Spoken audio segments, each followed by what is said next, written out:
नमस्कार दोस्तों, स्वागत है आप सभी का मेरे YouTube चैनल स्टेनो गुरु शिवा में। दोस्तों शुरू करते हैं आज की डिक्टेशन। गति लेखन अभ्यास संख्या 205। गति 80 शब्द प्रति मिनट। स्टार्ट। समय प्रकृति के द्वारा दिया गया एक ऐसा अमूल्य उपहार है जो निरंतर गतिमान रहता है। विशेष बात यह है कि इसकी गति पर किसी भी परिस्थिति का कोई प्रभाव नहीं पड़ता। समय के 3 पहलू हैं जिनको हम भूतकाल, वर्तमान एवं भविष्य के नाम से जानते हैं। अगर तुलनात्मक दृष्टि से देखा जाए तो इन सभी पहलुओं में वर्तमान का महत्व सर्वाधिक है।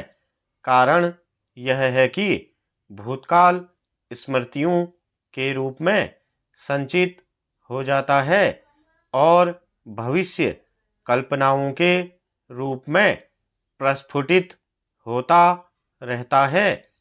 इन दोनों पर ही हमारा लेशमात्र भी नियंत्रण नहीं होता।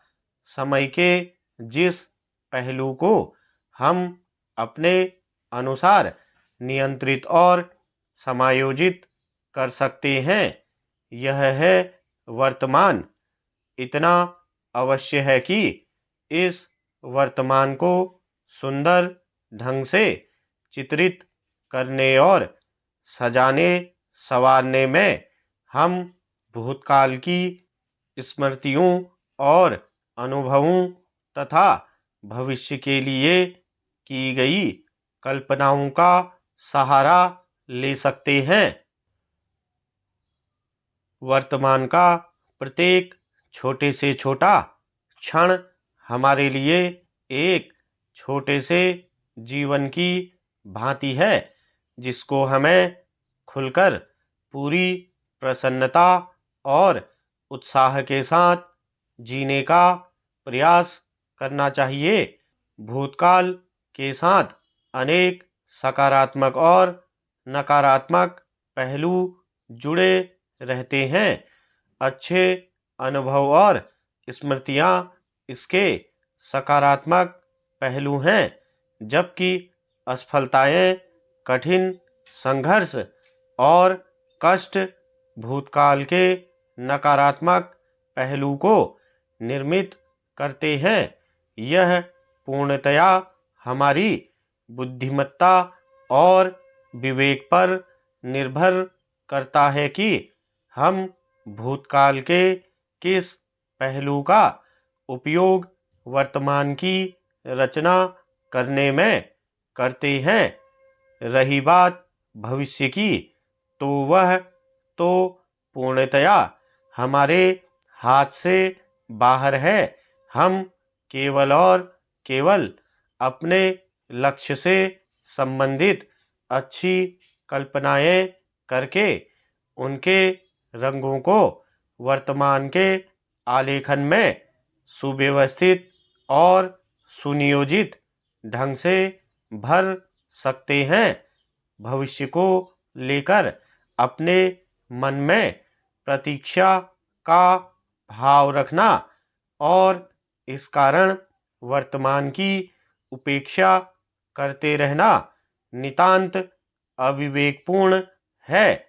यह एक कटु सत्य है कि जब वर्तमान भूतकाल में परिणत हो जाता है तभी हमें उसकी वास्तविक सुंदरता का अनुभव होता है। भूतकाल के लिए पश्चाताप और भविष्य के लिए चिंता हमें एक ऐसे भंवर में धकेल देते हैं जो हमारे सुंदर सपनों और आकांक्षाओं से हमें हमेशा के लिए दूर कर देता है। हमें आशा, शांति, सुकून और संतोष से भरे हुए जीवन का अनुभव करने के लिए भूत और भविष्य पर केंद्रित न रहते हुए सतत रूप से वर्तमान की सुंदरता का रसास्वादन करते रहना चाहिए। वर्तमान की उपेक्षा करना किसी भी दृष्टिकोण से बुद्धिमत्ता का परिचायक नहीं है, क्योंकि वर्तमान और वास्तविकता सही मायने में एक दूसरे के पर्याय हैं। स्टॉप।